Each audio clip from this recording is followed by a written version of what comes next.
বাংলাদেশের মানুষ চায় এই হত্যাকাণ্ডের বিচার।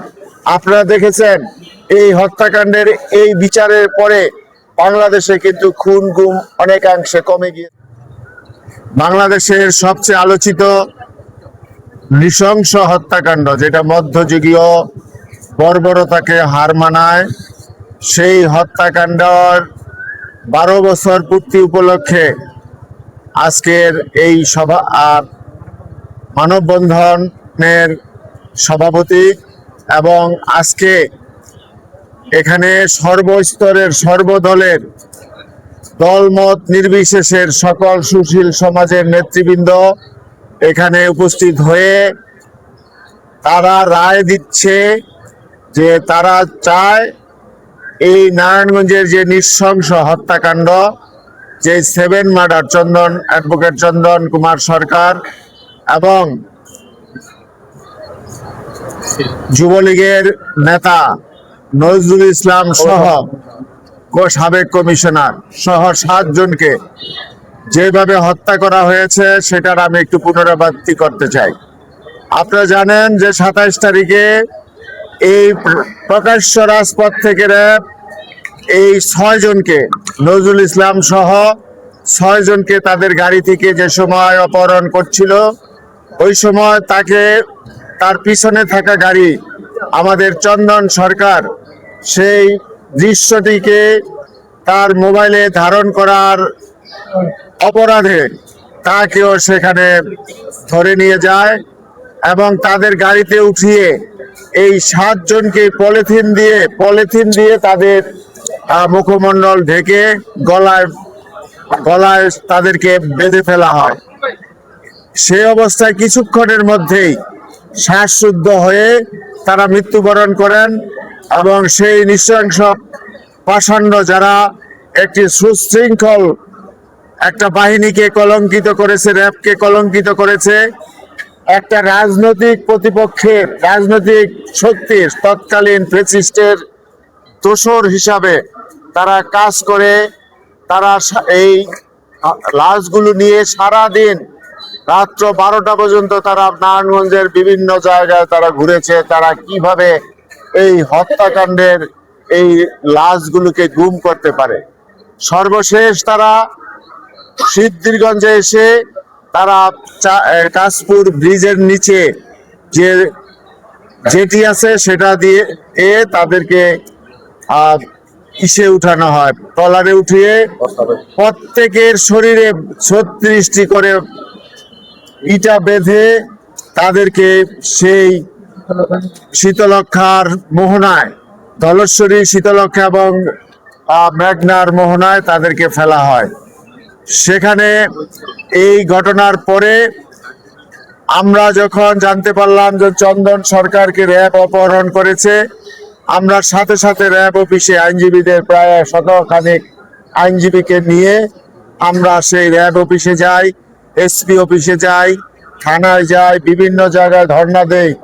3 দিন এই নারায়ণগঞ্জ জেলা আইনজীবী সমিতির প্রতিটা সদস্যের কোনো ঘুম ছিল না। অন্যান্য যারা গুম হয়েছে তাদের পরিবারগুলোর কোনো ঘুম ছিল না। তারা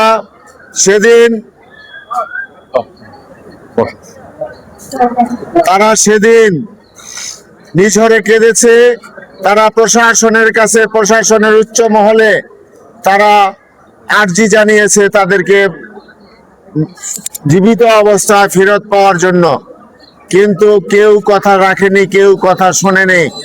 উচ্চ পর্যায় থেকে পরিবারগুলোকে আশ্বাস দেওয়া হয়েছিল যে তাদেরকে যদি র্যাব নিয়ে থাকে তাদেরকে জীবিত অবস্থায় ফেরত দেওয়া হবে। কিন্তু আমরা দেখলাম 30 তারিখে যে আল্লাহ পবিত্র কোরআনে বলেছেন যে কোনো বিষয় আল্লাহ ফাঁস করে দেন, সেই 36টি করে ইটা বাঁধার পরেও সেই লাশ ভেসে ওঠে এবং সেটা জনগণের সামনে সেটা প্রকাশ করে দেন। সেই ঘটনার পরে নারায়ণগঞ্জের মানুষ তথা সারা বাংলাদেশের আপামর মানুষ সেই নৃশংস লাশ দেখে, তাদের বীভৎস লাশ দেখে কর্তব্য বিমূঢ় হয়ে পড়ে এবং তারা তারা তাদের এই সকল চেতনা দিয়ে তারা এই হত্যাকাণ্ডের বিরোধিতা করার জন্য তারা রাস্তায় নেমে আসে এবং আন্দোলন সংগ্রাম করে। সেই আন্দোলন সংগ্রামেও কোনো কাজ হচ্ছিল না। আমরা হরতাল করেছি এই নারায়ণগঞ্জে, সেই হরতালে একটা পানের দোকান পর্যন্ত খোলা ছিল না। আমরা 58 দিন কোর্ট বর্জন করেছি, সেটার জন্য আমরা এই 58 দিনে সড়ক অবরোধ করেছি। আইনজীবীরা এবং সাধারণ মানুষ যে ঐক্য দেখিয়েছে, শুধু নারায়ণগঞ্জের আইনজীবী নয়, ঢাকার আইনজীবীরা, বড় বড় আইনজীবীরা এবং রাজনীতিবিদরা, বড় বড় রাজনীতিবিদরা, তারা এসে আমাদের সাথে একাত্মতা প্রকাশ করেছে, আজকে অনশনে অংশগ্রহণ করেছে। কিন্তু যে সময় দেখলাম যে তাতেও কাজ হচ্ছে না, ওই সময় আমি অ্যাডভোকেট সাখাওয়াত হোসেন খান এবং মাহবুবুর রহমান ইসমাইল, আমরা দুইজনে বাদী হয়ে মহামান্য উচ্চ আদালতে একটি রিট পিটিশন দাখিল করি যে এই র্যাবের অফিসারদেরকে গ্রেপ্তার করার জন্য এবং তাদেরকে জিজ্ঞাসাবাদ করার জন্য।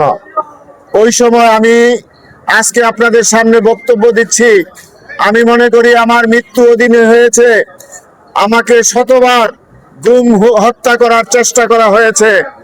আজকে যেই লাইফটা আমি ডিল করছি, এটা আমি মনে করি আমার বোনাস লাইফ। এই আমার সাথে আমার বন্ধুরাও একই অবস্থা হয়েছে। আমরা রিট করার পরে মহামান্য উচ্চ আদালত সাথে সাথে একটি শর্ট অর্ডার দিয়েছে।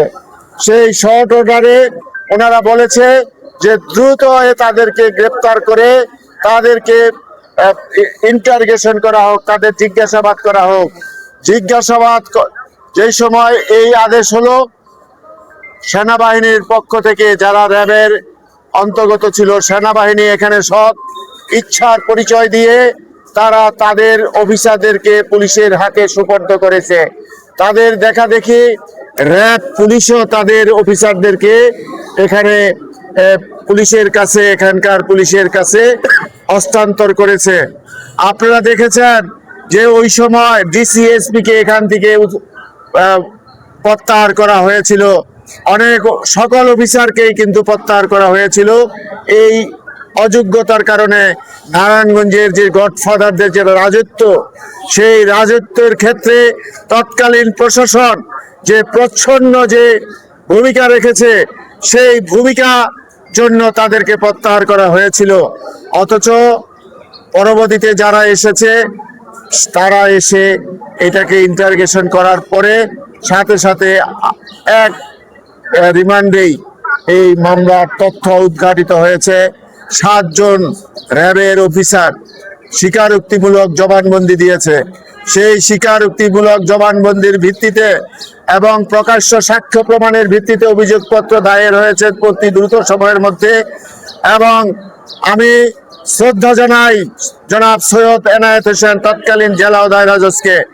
উনি প্রতিদিন, বর্তমানে বিচারপতি, উনি সপ্তাহে 2-3 দিন এই কেসটির ডেট রেখে, শর্ট ডেট দিয়ে সাক্ষী প্রমাণ নিয়ে উনি সেই মামলায় ওই সময় 26 জনকে মৃত্যুদণ্ড এবং বাকিদেরকে 5-7 বছরের বিভিন্ন সাজার দণ্ড দেওয়া হয়। আসামিরা যারা, তারা উচ্চ আদালতে ডেট রেফারেন্সের আপিল করেন, সেখানে উচ্চ আদালত হাইকোর্ট ডিভিশন অতি অল্প সময়ে সেই রায়টি প্রদান করেন।